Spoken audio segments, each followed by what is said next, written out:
मोहल्ले की दूरी कोई 900 मीटर थी। तो अभी आप इन सारे पैरामीटर्स को याद रखिएगा, तभी स्टोरी पूरी अच्छे से समझ में आएगी आपको। तो जैसा मैंने बताया था कि सोहम ने 10th बोर्ड खत्म करने के बाद उस कपड़े की दुकान पर जॉब पकड़ ली थी। दुकान वाले भैया जिनका नाम नीरज था, वो इसे बहुत ज्यादा मानते भी थे। पर सोहम बताते हैं कि आए दिन ना नीरज भैया मुझसे ये बात बोलते हैं कि भाई तुम ना सुबह जल्दी आया करो और शाम को जल्दी घर पहुंच जाया करो। रात होने के बाद जाने का सीन मत रखा कर यार तुम। और इसके पीछे एक बहुत बड़ा कारण भी था।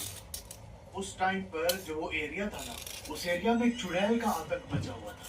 तो हम बताते हैं कि आए दिन हमें सुनने को मिलता था कि कल रात को किसी का उस चुड़ैल के साथ एनकाउंटर हो गया है। और इसी वजह से नीरज भैया बहुत टेंशन में रहते थे सोहम को लेकर। अब मैंने आपको चंडीघाट चौक के बारे में बताया था। उस चौक से एक पुल निकलता है और पुल के साइड में चंडीघाट शमशान है। लोकल्स बताते हैं कि उस शमशान घाट में कई तांत्रिक आके क्रिया करते हैं रात को, और वहाँ आसपास रहने वाले लोगों को बहुत अजीबोगरीब आवाजें भी सुनाई देती हैं। जो शमशान घाट के बाजू में पुल है, उस पुल पर कोई भी लोकल 10 बजे के बाद आना जाना अवॉइड करता।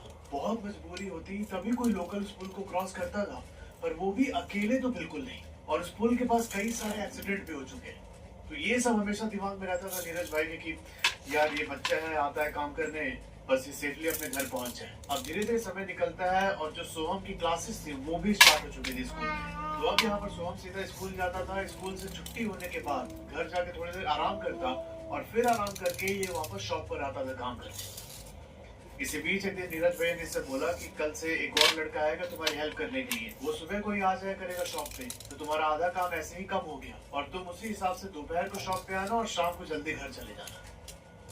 सोहम को भी यहाँ बहुत रिलैक्स फील होता है यार, चलो मेरा वर्कलोड थोड़ा सा कम हो गया। अब अगले दिन से जो ये नया लड़का आया काम पर, उसका नाम था रंजन, और रंजन बिहार के रहने वाला था। यहाँ पर रंजन के पापा काम करते थे, और रंजन के पापा, उसकी मम्मी और रंजन, ये तीनों लोग एक आश्रम है, उस आश्रम के अंदर एक कमरा लेके रहते थे।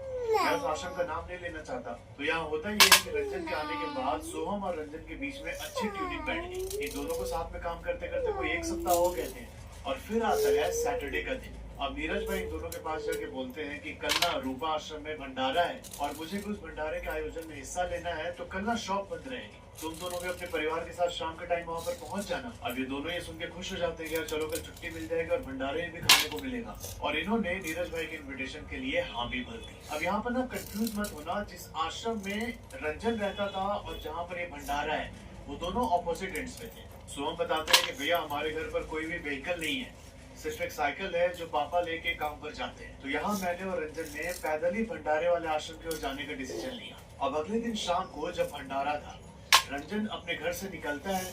वो चंडी